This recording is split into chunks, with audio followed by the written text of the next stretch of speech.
Hit me.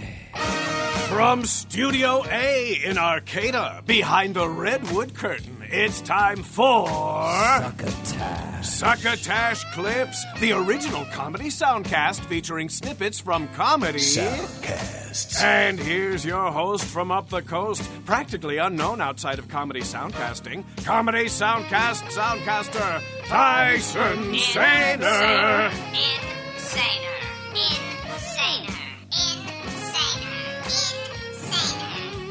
Saluton, it's just me, Tyson Sainer. I am your every other week host for this 5th season of Succotash, now in its 10th year. Because this is episode 251, that means last week's episode, hosted by show creator Mark Hershon, was episode 250, which is also quite the milestone. That episode, which you can still find on your favorite soundcast streaming and or acquiring service, or at our home site, www.succotashshow.com, featured a quartet of clips. 3 from the soundcasts Bummer Boys, the Celebrity Memoir Book Club, and Odd Dad Out, which had not been featured on Succotash before, and 1 from old friends and supporters of Succotash over the last decade, the gang over at the Salty Language Podcast. All that listening goodness is available to you should you wish to listen to it sometime in the future.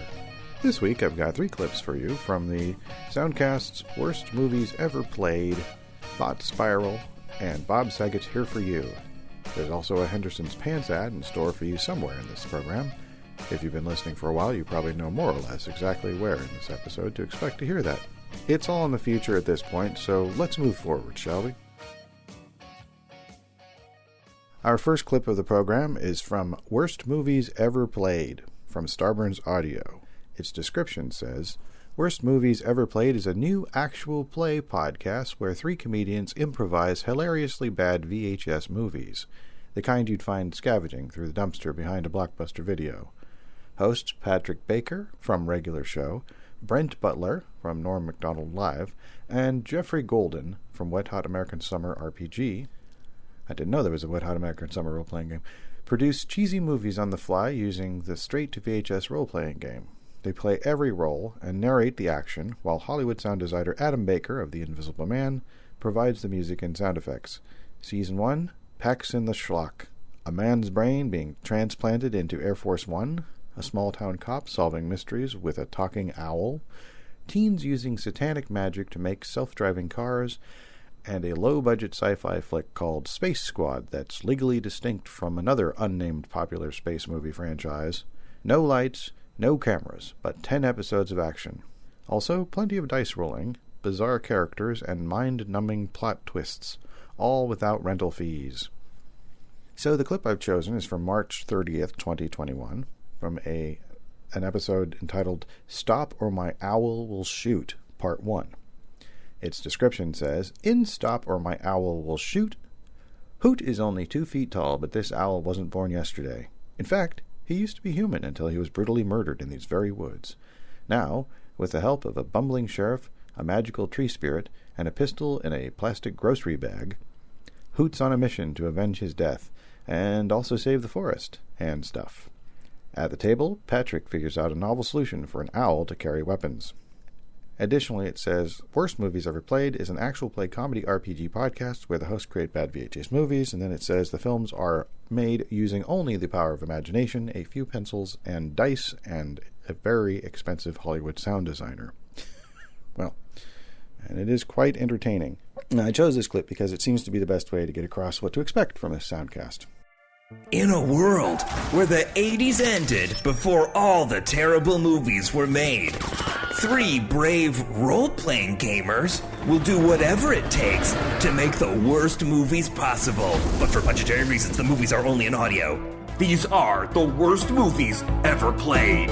Hey everybody, welcome to Worst Movies Ever Played. I'm your director Patrick. I'm Geoffrey. I'm Brent. We are making terrible B movies using a role-playing game called Straight to VHS, and today's B movie, Stop or My Owl Will Shoot, has a little bit of a natural theme to it. For those of you that like greenery, like the great outdoors, you're really going to like what we've got going on here. And so if you wanted to download the game yourself, you can go to Lost Cat Games and download it. It's right there.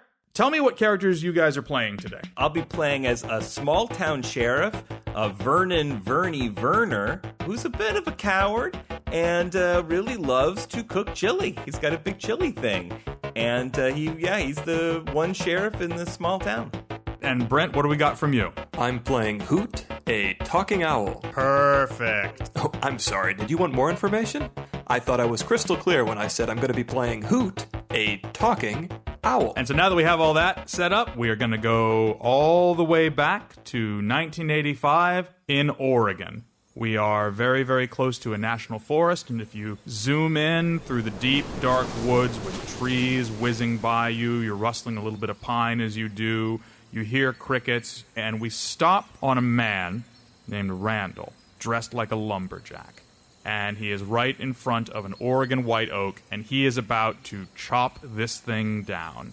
And as he's going for it, we see Randall chop, chop, chop with his axe, and then a shadow comes over his shoulder. What are you doing to my tree?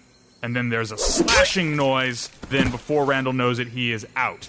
The figure is gone, there's a roar of a motor, and then he's out. It looks like it's over. Things fade to black. Then, a big blue light flashes in front of the screen, and we see a sort of nymph-like fairy creature. Is this like 80s overly sexed nymph or like a childlike nymph? She is overly sexed, but also glowing blue light. It's adult Tinkerbell, is what we're dealing with. And so she puts her hand on the wound, and light heals it, and then Randall's fine. She goes, "Now your job is to protect these woods for as long as you live. Go forth, and I shall aid you in your journey. I'll see you around the woods." And she flutters away. And then as Randall picks up his hands, he realizes they aren't hands at all. What in the goddamn motherfuck is this bullshit? Fast forward a month later. We are in the sheriff's office of a town called Little Liechtenstein. Little Liechtenstein is not really a town. It's more of a gateway to the national forest that is nearby. And naturally, this place has a sheriff's office where nothing much happens. It's a one-room cabin just on the outskirts of the woods. And as we go into that cabin, our sheriff, Vernie, is behind the desk, and the deputy is not behind the desk.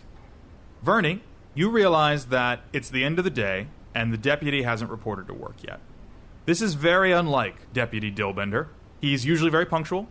Oh, what is this? Deputy skip town? Deputy that's homesick? Usually he'd call in even if he's sick. So I don't know what this is all about. This is new and strange to me.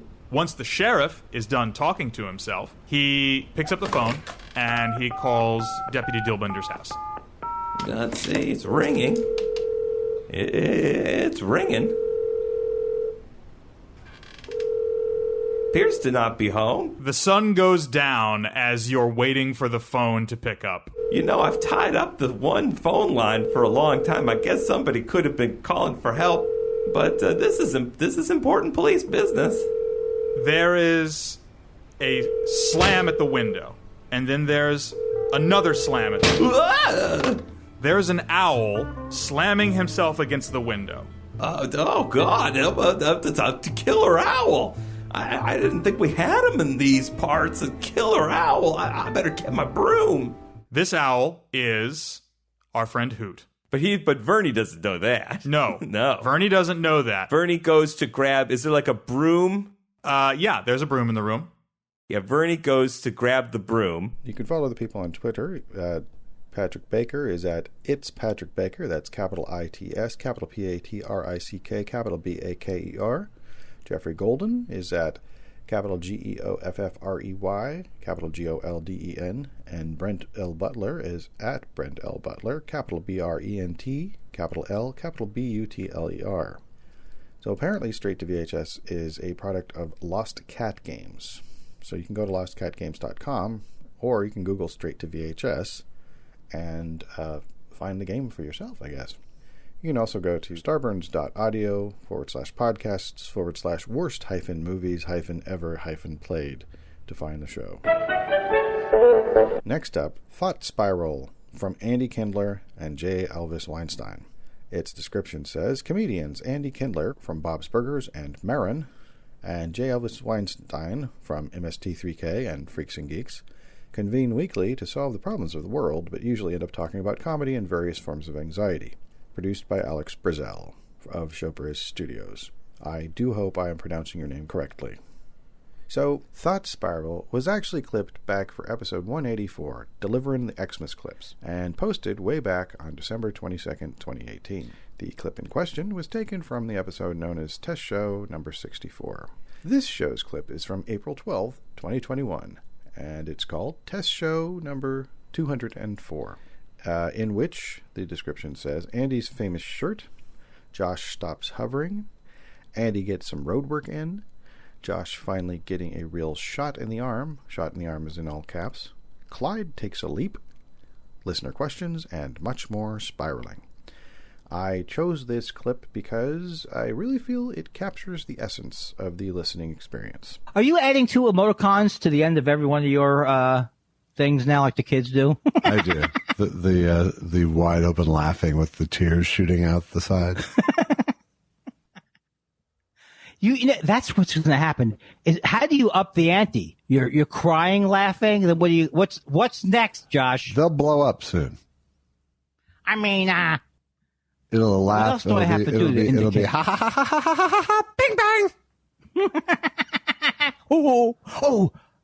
I'm very happy with that, Josh. Please include it because it came out very spontaneous. Please include that in your bumper segments. Okay, sure. No, you're just saying that because you're trying to make me feel good. Because you know what, Josh? I just really think I'm stupid. Why don't you just tell me it's true? I'm a stupid person. Just say it. Say, Andy Kinley, you're a stupid, stupid man. Well, you know, I've spent years trying to talk you out of that. Uh-huh. I think now it's time I got to take a different tack. You're a dumb fuck. You are a dumb that hurt. Fuck. Hurts. I reach rock bottom. Bounce off the bottom. Now I'm back, everybody. Why is that better? Hello. No, it is better. It's, you know. Why do I have an annoying voice? Why do I have an annoying vibe? Why did I think that this would take off?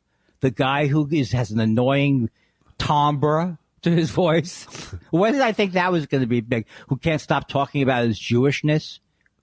He left the Jewish religion after his bar mitzvah, but acts as if he he's got a Bud Anderson collection of Seder jokes. He's got a Talmud's worth of them. Yes. Well, I'm very proud of myself. It's not 22 minutes after the hour here.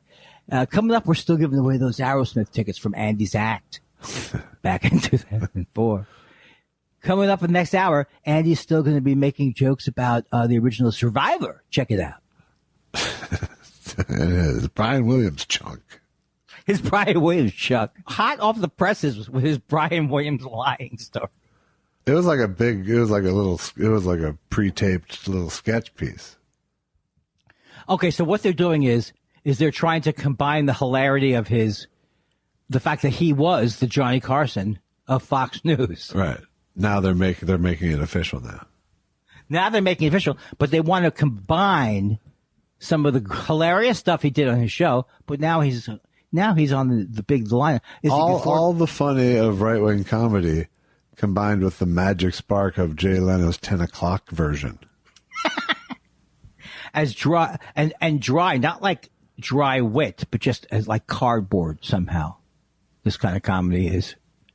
Is it have they upped their production values? I don't know what they were, so I don't know. Horrible. They've always been horrible. Yeah. It seems to be mirroring the old politically incorrect shape. Yes, I see. Yeah. The semicircle of jackasses and him at the apex of jackassery. And then there's that one guy who I actually like his comedy. I'm blocking his name now, but I can't take it anymore. I unfollowed all those guys, even if I thought they were funny, occasionally funny comedians. Not all of them. I mean, I love Joe DeVito, but he's not on that show. I mean, who knows what people do? Hello? Huh? What happened? Huh? Nothing. Oh, because it sounded to me. Are we here? Oh, no, it sounded to me like you fell into an old bit. Ah. Zingy zangy, zongy zangy, zingy zangy, zo. Remember that show on the Man Show? Didn't they used to do a higgy hig? Remember how funny that show was? The boys would go, Ziggy Sugi, Shaga Laga, Shinka Shaka Shoo. Again, not really. That was a popular show amongst idiots. Amongst idiots. Amongst people who hated women. I'm more of the kind of guy who like sees something, goes, this isn't for me, and then doesn't return to it. But then how do you have the pleasure of, what is it? Albandigas. No, it's not. It's Sakashawi. No, Brundisburg. When you feel delight at somebody else's. No, I know the word, and I know exactly what you're going for. Catterlywampus. It's okay. I do really have it this time. All it's Stockholm syndrome. It's God. I can't get it now because I know it and it's easy. And now I can't remember even the topic. All right. Brindamaya. No, it's like Wuftwassen. It's Wuft. It's love Luftwaffe. Yeah. It's not. I know. It's like it's syndication. Oh, you're feeling so syndication. That's closer a little bit. Is it? Try to give me some clues. All right. The father of modern psychiatry. It's Schadenfreude, Schadenfreude. Everybody's feeling Schadenfreude now. How could I forget that word? I don't know. So you can reach out to the show on Twitter at thought_spiral. That is all lowercase THOUGHT_SPIRAL. Andy Kindler is on Twitter at capital ANDY, capital KINDLER. And J. Elvis or Jelvis Weinstein can be reached at J. Elvis Weinstein, capital J, capital ELVIS, capital WEINSTEIN. And you can go to Thought Spiral, THOUGTSPIRAL.libsyn.com, LIBSYN.com. Hello, friends. Bill Haywatt here with some awesome news from the good folk at Henderson's Pants. They are finally all aboard the recycling bandwagon. That's right. You know, it took a while, but all of your cards, letters, and court injunctions finally caught the attention of Old Man Henderson, and he's vowed to give up his resource-gobbling habit the same way he puts on his new Henderson Scavenger Slax, one leg at a time. The material for these new dress pants is as varied as there are days in a year. That's because Henderson's dumpster diving legions are out there right now, rag-picking every scrap of discarded cloth they can find, whether it's denim, corduroys, burlap, hemp, cotton, twill, or even in some cases aluminum foil. They're popping it into their collection sacks and scurrying back to Henderson's main factory in Lenexa, Kansas. Once there, Henderson's Pantsketeers work their magic and combine all that cloth into pairs and pairs of trousery wonder. Pairs and pairs of trouser wondery. That's better. Originally designed for middle-aged court jesters, professional golfers, and your Uncle Ned. Henderson Scavenger Slacks are going to be all the rage if the company can ever afford to once again gas up their fleet of delivery trucks. That's Henderson's, makers of buckled swashes and jerkin gherkins since 1347. And now back to Succotash. Thank you, Bill Haywatt. Finally tonight, Bob Saget's Here For You from Studio 71. Its description says, Bob Saget's Here For You is a podcast that is like no other because it goes inside Bob Saget's mind and then quickly filters out through his mouth. Bob has a way of calming people with genuine empathy and humor while they're going through a difficult time, which we all are at present, reaching his unusually diverse audience that he talks to as a friend. Bob is the dad with great advice, the irreverent funny guy who's always there when you need a laugh, and the free associate of Bob who goes off on crazy tangents then returns to the subject at hand, as serious or comedic as it may be, to wrap up each episode in a way only Bob can do, because he really does believe, quote, he's here for you, unquote. So the clip I've chosen is from an episode from March 29th, 2021, in which his guest is Bob Newhart. And the episode is literally called Bob Newhart Looks Back at His Career, Stand-Up, The Bob Newhart Show, Catch-22, and When He Knew Elf Would Be a Hit. Further description says, from his early comedy records to The Bob Newhart Show, from your favorite Papa Elf to the winner of Outstanding Guest Actor in a Comedy Series for his work on CBS's The Big Bang Theory, Bob Newhart is here, and he's got some hilarious stories to tell. Stories like the time he tried to have a tank kill him off in a movie, and how he was set up with his wife by Buddy Hackett. I stayed up last night. I know everything about you, but not everything. And then you look up. No, that's good that I don't. No. But it was so interesting to see your journey, and at the height of success with the Bob Newhart Show, how that was probably the time where you were the most annoyed at your time slot, because you had such a beautiful gift of a time slot. You had been so successful for the network, and then they started to move you around a little bit. And I watched, like in the sixth, we went on in 72, the Bob Newhart Show went on in 72. And so this would have been about 77. The show had not, CBS, the time slot on CBS on Monday night at 9 o'clock had not been a hit. We made it a hit, 9 o'clock. So they started switching things around, and they'd introduce new shows, and they'd move us to like 8:30 or 9:30. And I thought it was kind of unfair, which had been very good to them and very good to me, by the way, also. I thought they were just being very cavalier about the way they were treating our show.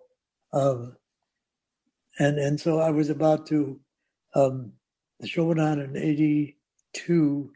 This would have been around 88. Right. And so I would have... it lasted till 1990, right?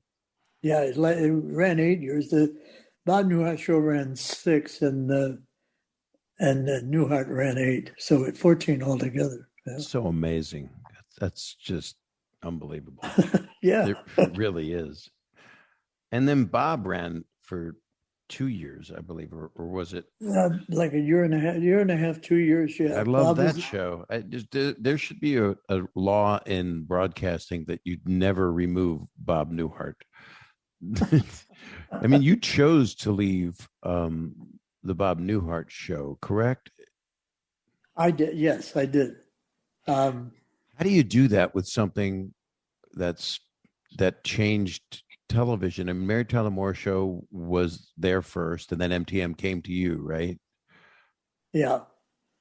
I was doing stand-up. I had been doing stand-up for about 12 years, from like 1960 to 72, and then the Bob Newhart Show was in 72. And I just felt I always wanted to go off a year too early rather than a year too late. And I'm sure being in television, I've seen shows that lasted a year too long, and it took a lot of the charm of the show was kind of gone, and I didn't want that to happen to the Bob Newhart Show, so I elected to end it at the end of 6 years. That's amazing, because you could have gone pretty much as long as you wanted with that show, I would imagine, right? I keep telling myself that, yes. I was... that was pretty stupid is what you're saying, Bob. Nope. But in today's world, like the cast of Friends had to be coerced into doing their 9th year, and then they realized... At a million each, yeah. Exactly. So that to me is like not that hard a decision, but I guess they felt they'd exhausted it. But it's, not even knowing I was going to be a stand-up. I'm 14, 15 years old.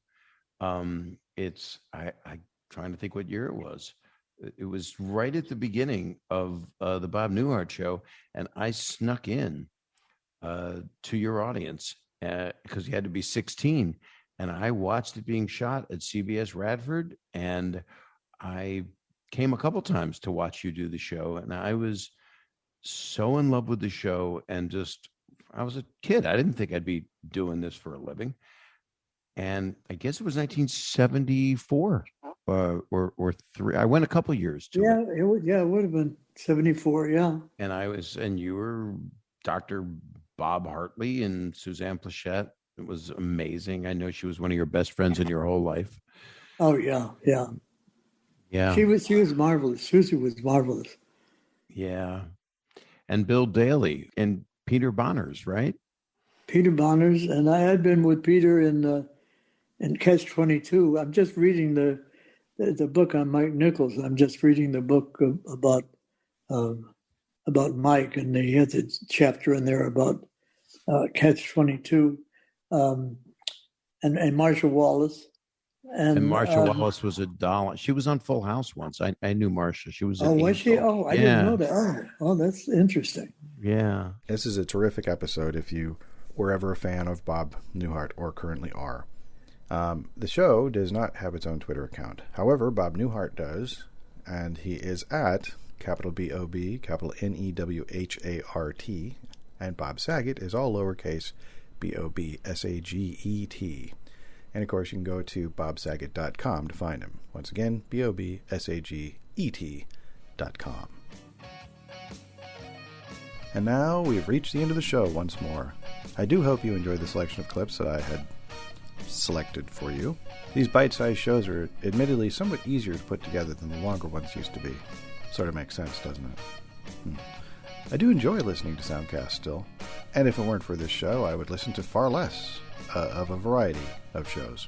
I might be less adventurous in what I listen to, or I might just stick to a few that I listen to all the time and call it good. Even the ones that I take the time to listen to on a regular basis are apt to disappear over time, it seems. I have definitely had the experience of having a show I enjoy cease production either by choice or because of necessity, sometimes death. It's interesting that so much time has passed in soundcasting that there are shows that have outlived a few notable television series like Happy Days, MASH. Okay, maybe not Gunsmoke. That show had like 20 seasons. At the rate we make seasons, Numero 20 would happen in about 40 years from now. And I'm not certain about the math on that one, but it sounds good as I write this. And I did originally want to say 50 years, but that seemed a bit hyperbolic. Anyway, thank you for listening. Please take a moment to rate and review us if you could. It would really help us out a great deal with the algorithms and whatnot. And please share us with people by telling them about us. For months now, I've seen people on Twitter literally asking if anyone had heard any good podcasts lately, and even though I have taken the time to answer the question by steering them towards our show, it'd make all the difference in the world if you were to do that as well. If you are on Twitter, or any other social media platform where people are making that request of anyone within sight of their text. Sharing is caring, and it's what we mean when we ask you to please pass the Succotash. You've been listening to Succotash Clips, the comedy soundcast with your host, Tyson Saner. Brought to you by Henderson's Pants and... Imagine your company's name right here. Find us on the web at succotashshow.com, on iTunes, on Stitcher Smart Radio, on SoundCloud, on YouTube, on Dunder, on Blitzen, on iHeartRadio, and on a laughable app. You can hear us streaming and like us on Facebook. Follow us on Twitter at Succotash Show. Email us at TysonSaner@succotashshow.com. Or call into the Succotash hotline at our toll call number, 818-921-7212. That number again is 818-921-7212. You can also upload clips from your favorite comedy soundcasts directly to us by using our direct upload link at hightail.com/u/Succotash. Production of Succotash is overseen by Joe Paulino through the auspices of Studio P. Sausalito. Hosted by Tyson Saner. Our executive producer is Mark Hershon. Our musical director is Scott Carvey. Our booth assistant is Kenny Durges. Until next time, I'm your loyal booth announcer, Bill Haywatt, reminding you to please pass the Succotash. Goodbye.